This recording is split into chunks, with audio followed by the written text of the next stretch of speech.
ನಾನು ಪದ ಬಳಸಬಾರ್ದು. MLA ಕೆಲವು ಚೇಳಾಗಳು ಅವ್ರೇನೋ ಮೋಸ್ಟ್ಲಿ ಗಾಂಜಾ ಗಿರಾಕಿಗಳಿದ್ದಂಗೆ ಇರಬೇಕು. ಒಬ್ಬ ಸಂಸದರಿಗೆ ಎಷ್ಟು ಮಾತ್ರ ಗೌರವ ಕೊಡಬೇಕಂತ ಒಂದು ಪರಿಜ್ಞಾನ ಕೂಡ ಇಲ್ಲ.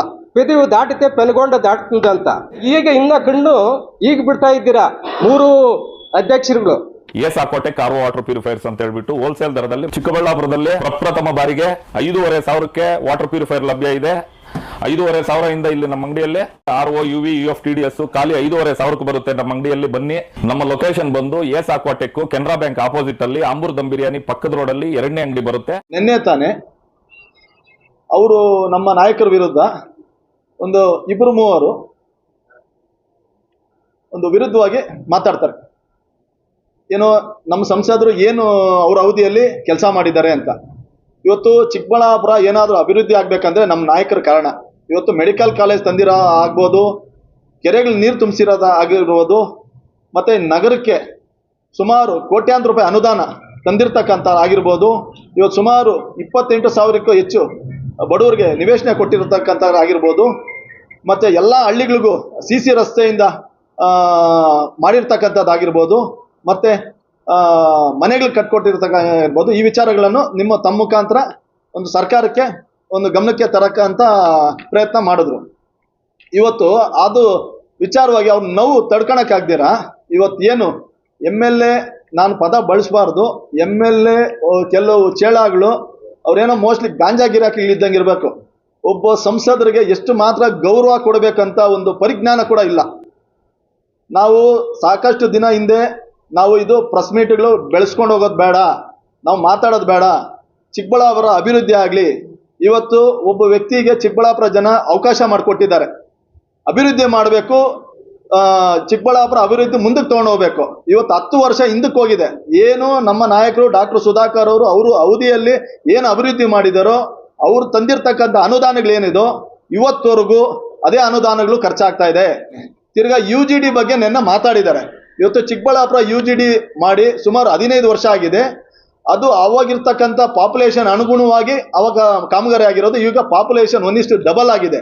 ಇವತ್ತು ಸುಮಾರು ಬ್ಲಾಕ್ ಆಗಿದೆ. UGD ಪ್ಲಾಂಟು ಅದು ಫೈಲೂರ್ ಆಗಿದೆ. ಏನೋ ಅದು ನಮಗೆ ಇವಾಗ ಜಿಲ್ಲಾಡಳಿತಗೂ ನಾವು ಸುಮಾರು ತಿಂಗಳುಗಳಿಂದ ನಾವು ಬಂದಾಗಿಂದ ನಾವು ಜಾಗ ಕೊಡಿ, ಹೊಸ ಪ್ಲಾಂಟ್ ಮಾಡಬೇಕು, ಅದು ಸುಮಾರು 30 ಕೋಟಿಗೂ ಹೆಚ್ಚು ಅನುದಾನ ನಮಗೆ ಬಿಡುಗಡೆ ಆಗಿದೆ. ಸುಮಾರು ವರ್ಷಗಳಿಂದ ನಾವು ಕೇಳ್ಕೊಂತ ಇದುವರೆಗೂ ಜಾಗ ಕೊಟ್ಟಿಲ್ಲ. ಅದು ತಮ್ಮ ಎಲ್ಲಿ ಜಾಗ ಕೊಟ್ಟರೆ ನಮ್ಗೆ ಹೆಸರು ಬರುತ್ತೆ ಅಂತೇಳಿ ಅದನ್ನು ತಡೆ ಹಿಡ್ದಿದ್ದೀರಾ. ಮತ್ತು ಚಿಕ್ಕಬಳ್ಳಾಪುರ ಸುಮಾರು 3-4 ವರ್ಷಗಳಿಂದ ಕುಡಿಯೋ ನೀರಿನ ಏನು distribution line, HD pipeline, urban water ಸಪ್ಲೈಯಿಂದ ಸುಮಾರು 3-4 ವರ್ಷದಿಂದ ನಾವು ಆಗ್ಬೋದು, ನಮ್ಮ ಹಿಂದೆ ಇರ್ತಕ್ಕಂಥ ಅಧ್ಯಕ್ಷ ಆಗ್ಬೋದು, ನಮ್ಮ ಸಂಸದರು ಅವಾಗ ಸಚಿವರಾಗಿದ್ದಾಗ ಇದನ್ನೆಲ್ಲ ಪ್ರಾಜೆಕ್ಟ್ ಒಂದು ರೆಡಿ ಮಾಡಿ ಟೆಂಡರ್ ಕೂಡ ಆಗಿದೆ. 6 ತಿಂಗಳಾದ್ರೂ ಕೆಲಸ ಮಾಡೋಕ್ಕೆ ಇವತ್ತವರೆಗೂ ಅವಕಾಶ ಮಾಡಿಕೊಡ್ತಾ ಇಲ್ಲ. ಇಷ್ಟು ಕೆಲಸಗಳು ತಡೆ ಹಿಡಿದಿದ್ದೀರಾ. ಮತ್ತು ನಮ್ಮ ನಗರದಲ್ಲಿ ಇವತ್ತು 24ನೇ ವಾರ್ಡಲ್ಲಿ ನೀವು 16 ಕೋಟಿ ಗ್ರಾಂಟ್ ಹಾಕ್ತೀವಿ ಅಂತ ಹೇಳಿದ್ದೀರಾ. ಇವತ್ತವರೆಗೂ ಅಲ್ಲಿ 1 ರೂಪಾಯಿ ಕೂಡ ಗ್ರಾಂಟು ನೀವು ಬಿಡುಗಡೆ ಮಾಡಿಲ್ಲ. ಅಲ್ಲಿರೋ ಭಾಗದಲ್ಲಿರ್ತಕ್ಕಂಥ ಕೆಲಸ ಸುಮಾರು ಬಾಕಿ ಇದೆ. ಇದು ಒಂದು ನಿಮಗೆ ಕೇಳಲಿಕ್ಕೆ ಇಷ್ಟಪಡ್ತೀನಿ. ಇಷ್ಟೆಲ್ಲ ನಾವು ತಂದಿರ್ತಕ್ಕಂಥ ನಮ್ಮ ನಾಯಕರು ತಂದಿರ್ತಕ್ಕಂಥ ಅನುದಾನ ಇದುವರೆಗೂ ಖರ್ಚಾಗ್ತಾ ಇದೆ. ಅದನ್ನು ನೀವು ನಿನ್ನೆ ಪ್ರಶ್ನೆ ಮಾಡ್ತೀರಾ. ಕೆಲವು ಗಾಂಜಾ ಗಿರಾಕಿಗಳು ಯಾರು MLA ಚೇಳಾಗ್ಲಿದಾರಲ್ಲ ಅವ್ರ ವಿರುದ್ಧ ನಾನು ಮಾತಾಡ್ತಾ ಇರೋದು. ಯಾಕಂದರೆ ನಾವು ಮಾತಾಡಬಾರ್ದು ಅಂತ ತಾಳ್ಮೆಯಿಂದ ಇದ್ದರೆ ಅದನ್ನು ಒಬ್ಬ ನಾಯಕರನ್ನ ಯಾವ ರೀತಿ ನೀವು ಪದ ಬಳಕೆ ಬೇಕು ಅಂತ ಸೌಜನ್ಯ ಕೂಡ ನಿಮ್ಗಿಲ್ಲ ಅಂತ ಹೇಳ್ತಾ ಇದ್ದೀನಿ. ನಿಮ್ಗೆ ಗಾಂಜಾ ಗಿರಾಕಿಗಳಿಗೆ ನಿಮ್ಗೆ ಎಚ್ಚರಿಕೆ ಕೊಡ್ತಾ ಇದ್ದೀನಿ. ಇದನ್ನು ಪದೇ ಏನಾದರೂ ನೀವು ಬಳಸಿದ್ದೆ ಆದರೆ ಆಗಲಿ ಮುಂದಿನ ದಿನದಲ್ಲಿ ಅದು ಬೇರೆ ರೀತಿಯೇ ಹೋಗ್ತೈತೆ ಅಂತ ಹೇಳ್ಬಿಟ್ಟು ಈ ಸಂದರ್ಭದಲ್ಲಿ ಹೇಳಲಿಕ್ಕೆ ಇಷ್ಟಪಡ್ತೀನಿ. ಡಾಕ್ಟರ್ ಸುಧಾಕರ್ ಏನು ಕೆಲಸನೇ ಮಾಡಿಲ್ಲ 10 ವರ್ಷದಿಂದ ಅಂತ ಹೇಳಿಕೆ ಏನು ಹೇಳಿದ್ದೀರಾ? ಶಿಡ್ಲಘಟ್ಟ ಸರ್ಕಲ್ಗೆ ನೀವು ಬರ್ರಿ, ಅಲ್ಲಿ ಪೆಂಡಾಲ್ ಹಾಕ್ಸ್ತೀನಿ, ಅಲ್ಲೇ ಮುಖಾಮುಖಿ ಮಾತಾಡೋಣ ಅಂತ ಹೇಳಿದ್ದಾರೆ. ಅದನ್ನ ನಾನು ಒಪ್ಕೊಂತೀನಿ. ಶಿಡ್ಲಘಟ್ಟ ಸರ್ಕಲಲ್ಲಿ ಬೇಡ, ಪ್ರೆಸ್ ಕ್ಲಬ್ಬಲ್ಲೇ 2 ಪಕ್ಷದ ಮುಖಂಡರು ಸಾಧ್ಯವಾದರೆ ನಿಮ್ಮ ಶಾಸಕರನ್ನು ಕರ್ಕೊಂಬರ್ರಿ, ನಮ್ಮ ಸಂಸದರನ್ನು ಕರ್ಕೊಂಬರ್ತೀವಿ. ಅವರು 10 ವರ್ಷದಲ್ಲಿ ಏನು ಕೆಲಸ ಮಾಡಿದ್ದಾರೆ, ಸರ್ಕಾರದಿಂದ ಎಷ್ಟು ಹಣ ತಂದಿದ್ದಾರೆ ರಿಪೋರ್ಟ್ ಕೊಡ್ತೀವಿ.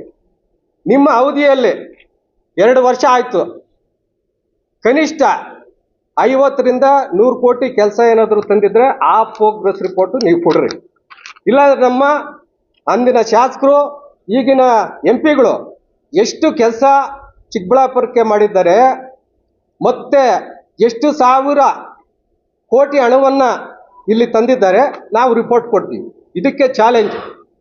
ಬಂಧುಗಳೇ, ಒಬ್ಬ ಶಾಸಕರಾಗಲಿ ಸಂಸದರಾಗಲಿ ಯಾರೇ ಆಗಲಿ ಮಾತಾಡುವಾಗ ನಾಲ್ಗೆ ಬಿಗಿ ಹಿಡಿದು ಮಾತಾಡಬೇಕು. ಯಾಕಂದ್ರೆ ದೊಡ್ಡವರೊಂದು ಗಾದೆ ಹೇಳಿದ್ದಾರೆ ತೆಲುಗಲ್ಲಿ, ಪೆದವು ದಾಟಿತೆ ಪೆನುಗೊಂಡ ದಾಟ್ತದಂತ.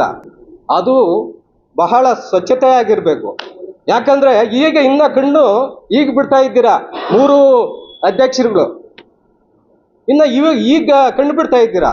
ಮುಂದೆ ನೀವು ಚೆನ್ನಾಗಿ ಆಗ್ಬೇಕಂದ್ರೆ ಮಾತು, ಮುತ್ತಿನಂತ ಮಾತು ಸರಿಯಾಗಿ ಮಾತಾಡೋದು ಕಲಿತ್ರೆ ಮಾತ್ರ ಈ ಕ್ಷೇತ್ರಕ್ಕೆ ನೀವು ಯೋಗ್ಯರಾಗಿರ್ತೀರಿ, ಇಲ್ಲ ಅಂದ್ರೆ ಅಯೋಗ್ಯರಾಗಿರ್ತೀರ.